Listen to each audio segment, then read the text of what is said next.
ញោមមីសួរបែបកូរ៉េធ្វើជាអាហារពេលព្រឹកឲ្យប្តីឲ្យកូនគាត់ញ៉ាំម្ដងចាសសួស្ដីបងប្អូនខ្ញុំអត់ដែរធ្វើញោមមីសួរបែបកូរ៉េនេះឲ្យប្តីឲ្យកូនគាត់ញ៉ាំទេខ្ញុំធ្លាប់ធ្វើញ៉ាំខ្លួនឯងពីមុនកាលនៅស្រុកខ្មែរហើយថ្ងៃនេះខ្ញុំមកធ្វើឲ្យប្តីឲ្យកូនគាត់ញ៉ាំជាលើកទី1ហើយ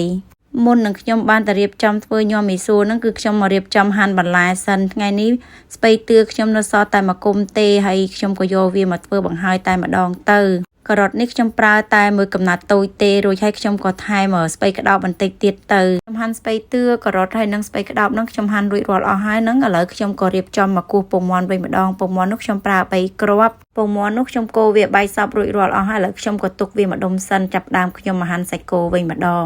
សាច់គោនេះខ្ញុំហាន់វាស្ដើងល្មមចឹងទៅរួចហាន់វារួចរាល់អស់ហើយខ្ញុំក៏រៀបចំទុកវាម្ដុំសិនឥ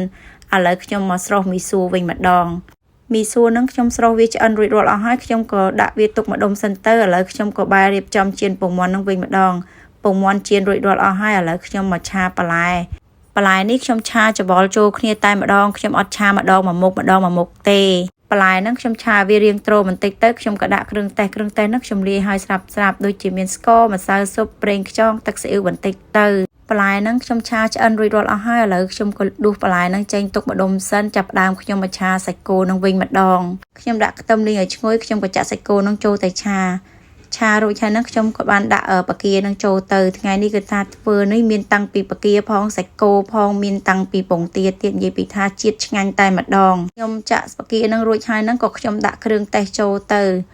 ឆាវាមកត្រឡប់ទៀតទៅឥឡូវសាច់ហ្នឹងក៏ឆ្អិនល្មមហើយខ្ញុំក៏ដួសដាក់ចានមួយទៅរួចហើយខ្ញុំក៏យកកធុនស្អាតមួយមកខ្ញុំក៏ចាក់មីសួរដែលខ្ញុំស្រុះរួចហ្នឹងចាក់វាចូលទៅរួចក៏ចាក់សាច់ដែលយើងឆាហើយនឹងបន្លែនឹងពងទានឹងដាក់ជីបន្សុយចូលបន្តិចទៅចុងក្រោយហ្នឹងខ្ញុំក៏រោយល្ងបន្តិចទៅរួចហើយខ្ញុំក៏បានថែមគ្រឿងទេសដែលយើងលាយរួចហ្នឹងមានទឹកស្អ៊ីវស្ករសម្សៅស៊ុបបន្តិចហ្នឹងថែមវាបន្តិចទៀតទៅដើម្បីវារសជាតិហ្នឹងល្មមតែម្ដងខ្ញុំដាក់គ្រឿងក្រៅរួចរាល់អស់ហើយទើបខ្ញុំយកវាមកច្បល់ខ្ញុំច្បល់វាឲ្យសព្វចូលគ្នាតែប៉ុណ្្នឹងទៅគឺអាចញ៉ាំបានហើយខ្ញុំធ្វើលើកទី1ឲ្យកូនឲ្យប្តីគាត់ញ៉ាំទេពេលដែលខ្ញុំធ្វើហើយខ្ញុំយកឲ្យពួកគាត់ញ៉ាំពួកគាត់សរសើរថាឆ្ងាញ់គាត់សួរខ្ញុំចេះធ្វើមកពីណា